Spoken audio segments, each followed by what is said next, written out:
Halo, Assalamualaikum warahmatullahi wabarakatuh. Balik lagi di obrolan kita, obrolan inspirasi. Oke, nah sekarang kita masih mencari nih, dapat narasumber baru lagi, anak Unisba pastinya yang punya prestasi. Di sebelah saya ada seorang calon dokter nih ya, lagi koas, insya Allah akan jadi dokter hebat di masa yang akan datang dan akan jadi inspirasi buat teman-teman semua di rumah. Oke, kita kenalan dulu dengan Alia Salsabila. Apa Halo, kabar Alia? alhamdulillah baik. Mau dipanggil Bu Dokter tapi belum resmi katanya, belum boleh. Belum. Resmi. Alia aja. Alia, Alia, eh, kamu luar biasa ya. Maksudnya ketika tadi kita ngobrol dulu sebentar nih ya, karena Alia ini menang di Spesia 2022 gelombang pertama ya untuk penulisan karya ilmiah terbaik se-Unisba. Gimana rasanya? Seneng sih pasti ada ya, dan terutama nggak nyangka juga karena pengalaman pertama. Oke. Pengalaman pertama, jadi ketika nulis tuh masih banyak kesulitan-kesulitan yang dialamin. Cuman alhamdulillah itu tuh jadi sesuatu pengalaman yang pertama kali, tapi kayak wah dapat bonus nih gitu dengan bisa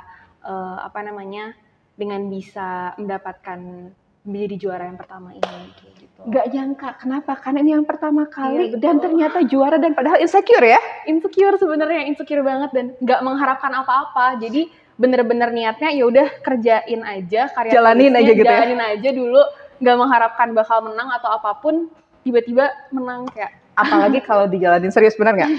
Ya. Iya, Jadi iya, artinya betul. Ayu punya potensi nih dalam menulis, bahkan ketika nggak tahu nih bener atau enggak gitu, ternyata oke banget hasilnya ya. Wah, amin. Jadi ini yang pertama ya? Yang pertama kali. Selalu ada yang pertama. Biasanya kok yang pertama itu memotivasi yang berikutnya. Ada keinginan nggak bikin lagi? Sebenarnya ada ketertarikan, tapi mungkin masih banyak yang lain yang harus dilakuin, yang diprioritasin. Kayak sekarang kan abis kemarin spesia terus langsung lanjut koas segala macem, jadi kayak emang nggak ada waktunya buat bener-bener mendalami ke bidang itu sih. Oke, gitu. Tapi mungkin ya nanti akan ada inspirasi sambil koas tuh ternyata ada pengalaman-pengalaman yang bisa jadi karya tulis ya. Ini ketika misalnya nulis itu bikin jurnal ya. Apa sih menurut kamu, kenapa sih kita harus menulis karya ilmiah itu di jurnal? Menulis karya ilmiah di jurnal. Kenapa harus menulis karya ilmiah di jurnal? Yang pertama itu kan jurnal itu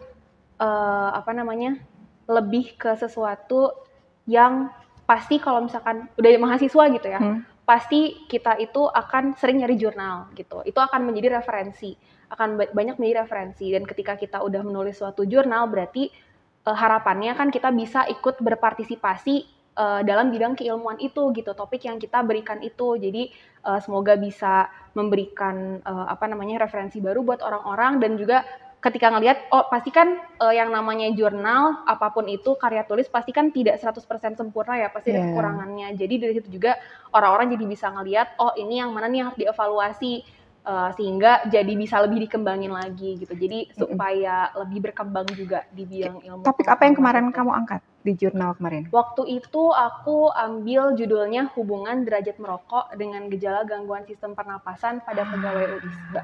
Smoker, dan itu bahaya banget. Iya. Rokok pasif itu ternyata bahaya ya? Bahaya. Boleh diceritain nggak sih? Biar jadi edukasi juga nih. Oke, terkait bahayanya.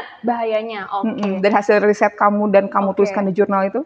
Sebenarnya hasil penelitian aku itu tidak terdapat hubungan justru antara derajat merokok sama gejala gangguan sistem pernapasan. Jadi tapi ternyata setelah dilihat lagi di berbagai literatur, ternyata emang banyak faktor-faktor yang bisa mempengaruhi. Jadi nggak cuma dari derajat merokok aja nih yang bisa mempengaruhi gejala gangguan sistem pernapasan. Karena kan derajat merokok ini berarti kita nilai dari sisi perokok aktifnya aja. Nah, kayak yang tadi Ibu bilang bahwa bisa aja orang-orang yang nggak ngerokok ini atau orang-orang yang perokok ringan sedang berat itu dia perokok pasif. Itu kan tidak diteliti ya dalam penelitian ini. Ada faktor-faktor lain juga kayak faktor usia atau faktor mungkin dia punya penyakit penyerta, penyakit-penyakit yang lain kayak gitu.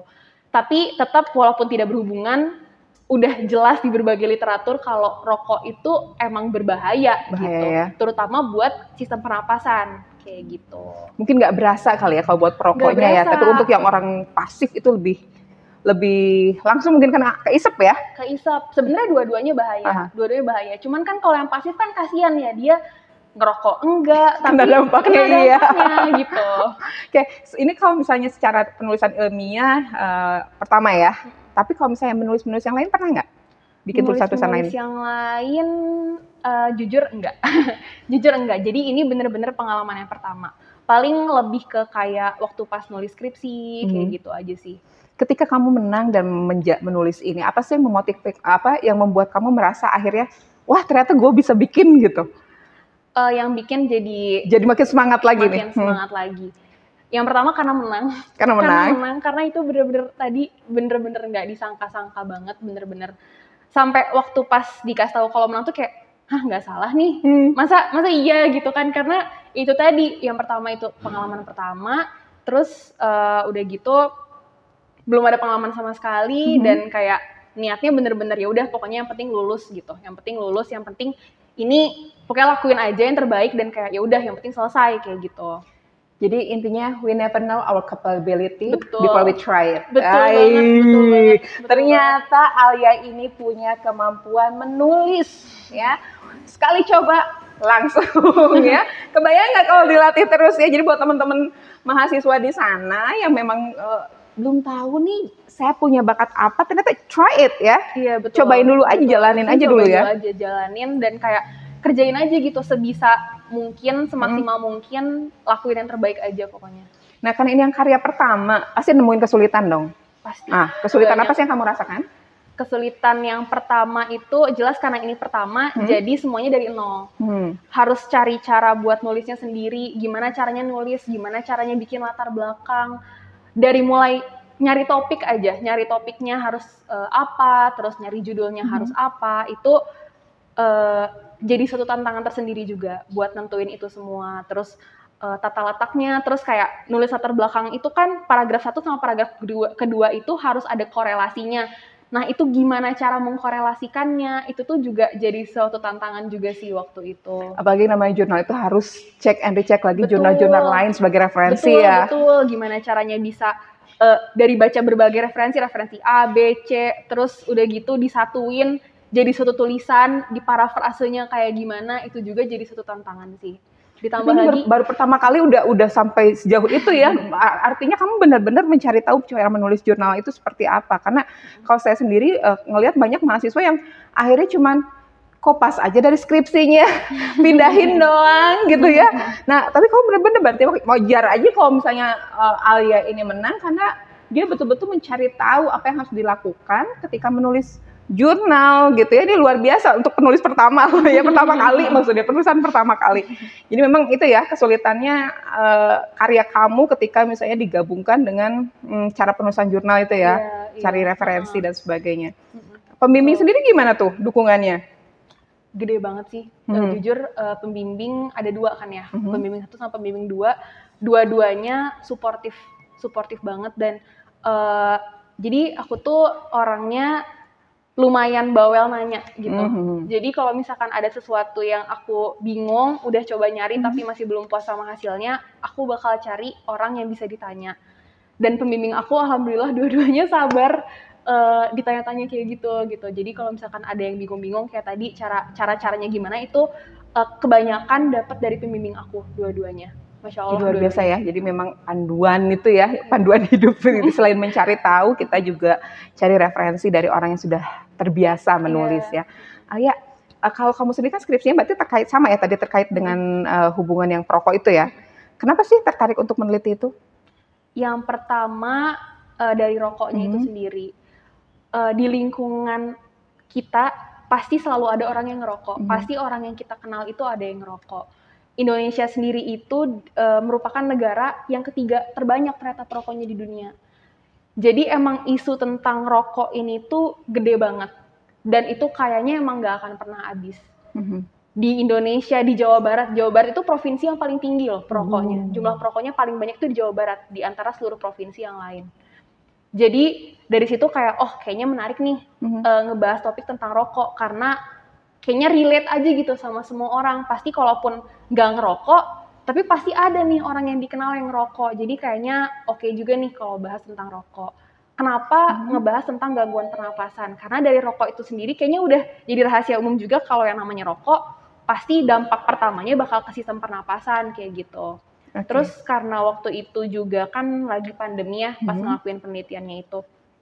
Jadi gimana caranya supaya bisa ngambil topik yang kaitannya sama penyakit pernapasan ini, tapi nggak perlu turun langsung ya, nggak perlu turun langsung ke lapangan. Karena waktu itu tuh waktu lagi penelitian emang kebetulan lagi tinggi-tingginya kasus COVID. Jadi emang semuanya tuh harus dimonitor dari rumah gitu, secara online. Nah itu jadi tantangan juga sih, jadi kesulitan juga. Nah sekarang kan karya kamu tuh tentang perokok itu masuk tuh ke jurnal. Artinya tadi kamu bilang supaya bisa jadi referensi buat yang lain. Harapan kamu untuk para penulis berikutnya nih, ketika teman-teman mahasiswa mau menulis, baiknya mengambil harus seperti apa sih? Terus kemudian motivasi apa sih yang harus diberikan kepada teman-teman mahasiswa? Coba kasih motivasi, pesan-pesan buat para penulis karya ilmiah. Oke, yang pertama jangan takut nyoba. Jangan takut nyoba. Mau itu pertama kali, mau itu udah berkali-kali. Kalau udah berkali-kali berarti kan pastinya udah lebih familiar ya, udah lebih familiar sama apa yang mau dia bahas, gimana caranya bikin jurnal itu sendiri, pasti udah lebih familiar. Teruntuk yang pertama kali, pokoknya jangan nyerah. Pokoknya coba aja, lakuin yang terbaik aja, dan jangan diem di zona yang sama gitu. Jangan diem di zona nyaman, keluar dari zona nyaman. Jadi coba aja gitu. Coba aja dulu. Oke, ini motivasi yang bagus banget ya dari Alia. Dan tadi kan salah satunya juga supaya apa yang kita pikirkan, buah hasil riset kita itu didengar, ya, dibaca orang. Ya, jadi kalau kita punya pemikiran, kita punya keinginan untuk mengubah dunia, berat banget ya. Kita punya ide-ide luar biasa, write it. Gitu ya, tuliskan dalam jurnal-jurnal ilmiah sehingga itu bisa membantu membuka wawasan, ya, jadi referensi ya, ini luar biasa banget. Oke, ada pertanyaan nih, ngerasanya ketika nulis itu kewajiban aja, karena memang spesial bagian dari kewajiban ya, kalau nggak bisa wisuda. Betul. Atau misalnya asal gugur kewajiban aja, atau gimana sih ketika ngerjainnya? Sebenarnya yang pertama pasti karena kewajiban ya. Itu nggak bisa bohong kalau emang yang utama itu adalah karena ini wajib, ini jadi syarat kelulusan juga. Jadi pengen beres gitu, pengen lulus gitu. Tapi di luar dari itu juga mungkin karena tertarik juga sama topik yang dibahasnya, jadinya tuh seneng juga gitu ketika ngerjainnya, walaupun ada pasti ada kesulitan-kesulitan tadi dan juga tantangan-tantangan yang ada, tapi kayak gimana caranya ini pokoknya harus beres dan harus sesuai sama apa yang dimau gitu, harus sesuai sama nggak bisa 100% sesuai sih ya karena hambatan-hambatan yang tadi, tapi gimana caranya ini hasilnya semaksimal mungkin. Jadi do your best ya, jadi kaidah-kaidah penulisannya harus dilakukan sebaik mungkin gitu ya. Tadi ambil temanya juga yang never ending story gitu ya, namanya ngerokok itu adalah tema-tema yang nggak pernah habis ya, apalagi di dunia kesehatan ya, dan terkait juga dengan bisnis dan sebagainya. Jadi artinya ketika kamu pengen menulis satu karya ilmiah, itu cari tema yang menarik. Ya. Kemudian berarti tulisannya harus sesuai dengan kaidah jurnalnya ya. Nah itu ya, jadi pesan-pesan nih buat para mahasiswa, khususnya mahasiswa Unisba yang mau menyusun spesial, itu tadi pesan-pesan dari Alia ya. Dan kalau misalnya kita ingin didengar dunia, write it on ya, make something gitu ya, supaya apa yang kita inginkan, ide-ide kita itu tersampaikan. Kita nggak bisa diem aja, bener nggak Alia? Oke, Alia terima kasih sudah berbagi inspirasi bersama obrolan kita hari ini. Jazakallahu khairan, mudah-mudahan cepat jadi dokter ya. Jadi dokter yang bermanfaat bagi umat gitu ya. Inspirasi yang luar biasa banget, karena kita ketika menulis, orang tidak hanya sekedar menuangkan pikiran, tapi kita juga harus berpikir bahwa tulisan kita akan dibaca banyak orang dan memberikan insight, inspirasi bagi banyak orang. Saya Indri Rahmawati bersama seluruh kru obrolan kita mengucapkan terima kasih banyak. Jangan lupa tonton episode kita berikutnya di obrolan kita, obrolan inspirasi. Oke, wassalamualaikum warahmatullahi wabarakatuh.